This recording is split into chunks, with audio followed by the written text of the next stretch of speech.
বহু বছর আগের এক শান্ত গ্রামের কথা। সেখানে থাকতেন মধ্যবিত্ত কৃষক কালাম শেখ। প্রথম স্ত্রী রহিমা বিবির মৃত্যুর পর দুই মেয়ে মরিয়ম ও জয়নব ছোটবেলাতেই মায়ের স্নেহ হারায়। সংসারের দায়িত্বে কালাম শেখ দ্বিতীয় বিয়ে করেন, কিন্তু নতুন মা আসমা বিবি ছিলেন নিষ্ঠুর ও নির্দয়।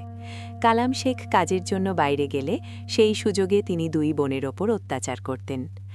আজ কয়েকদিন পর কালাম শেখ বাড়ি ফিরছেন, আর আসমা বিবি মেয়েদের ডেকে কড়া ভাষায় শাসাতে লাগলেন। এই তোরা শোন, এদিকে আয়। আজ তোর বাপ ফিরছে, খবরদার।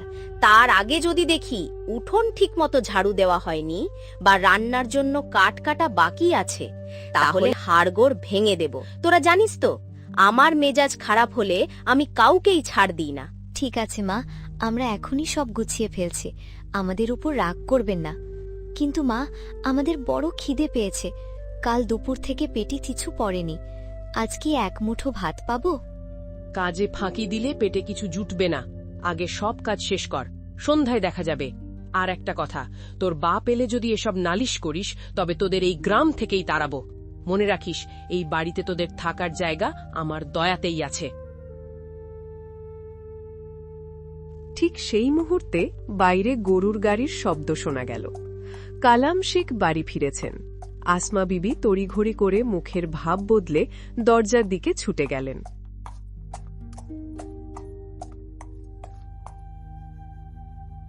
কেমন আছো গিন্নি? ঘরদোর তো খুব পরিষ্কার লাগছে। আমার লক্ষ্মী মেয়েরা কোথায়? মরিয়ম, জয়নব, তোরা কোথায় রে মা? ওগো, তুমি তো এসেই মেয়েদের কথা শুরু করলে। একবারও জিজ্ঞেস করলে না আমি কেমন আছি। এই সংসারে একা খেটে খেটে আমার শরীরটা শেষ হয়ে গেল। তোমার মেয়েরা তো নবাবজাদি, তারা সারাদিন টোটো করে ঘুরে বেড়ায়, আর আমি বাড়ির সব কাজ করি। আমার কপালে কি কোনোদিন একটু শান্তি নেই? আরে না না, রাগ করছো কেন? অনেকদিন পর ওদের দেখতে ইচ্ছে করছে তো, তাই ডাকলাম। ওরা কি তবে বাড়িতে নেই? বাড়িতে থাকবে কেন? বড়টা তো এখন ডানা গজিয়েছে। মুখে মুখে এমন কথা বলে যে শুনলে তোমার কান লাল হয়ে যাবে। পাড়ার সবার সাথে ঝগড়া করে বেড়ায়। আর ছোটটাও হয়েছে তার মতো। দুজনে মিলে আমার জীবনটা বিষিয়ে তুলছে। আমি কিছু বললেই ওরা বলে আমি নাকি ওদের সৎমা, তাই ওদের ওপর জুলুম করি। এ কি বলছো?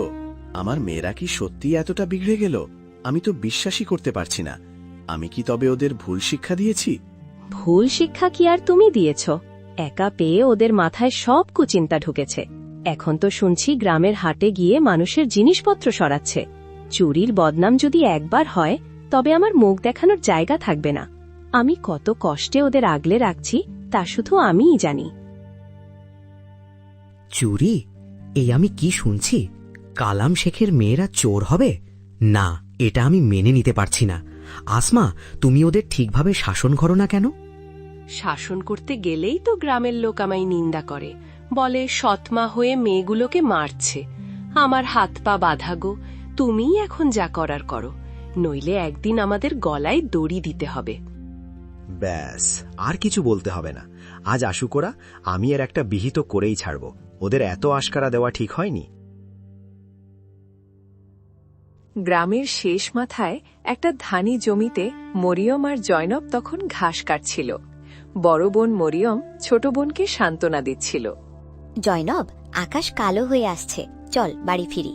আব্বা এতক্ষণে বাড়িতে পৌঁছে গেছেন নিশ্চয়ই। দেখিস, আজ আমাদের জন্য তিনি শহর থেকে ভালো কিছু আনবেন। বুবু, আমার খুব ভয় লাগছে। মা কি আব্বাকে আমাদের নামে উল্টোপাল্টা কিছু বলেছে? আব্বাও কি আমাদের উপর রাগ করবেন? না রে পাগলি, মা হয়তো কড়া কথা বলেন, কিন্তু আব্বা তো আমাদের খুব আপন। তিনি আমাদের খুব ভালোবাসেন। দেখবি, আজ সব ঠিক হয়ে যাবে। কিন্তু বুবু, আমি শুনেছি মা ছাড়া এই পৃথিবীতে কেউ আপন হয় না। মা চলে গেলে বাবাও নাকি বদলে যায়। তুই ছোট তো, তাই এমন ভাবছিস। চল, আব্বার কাছে গেলেই সব ভয় কেটে যাবে। মরিয়ম জয়নবকে সাহস দিলেও মনে মনে সে নিজেও খুব চিন্তিত ছিল।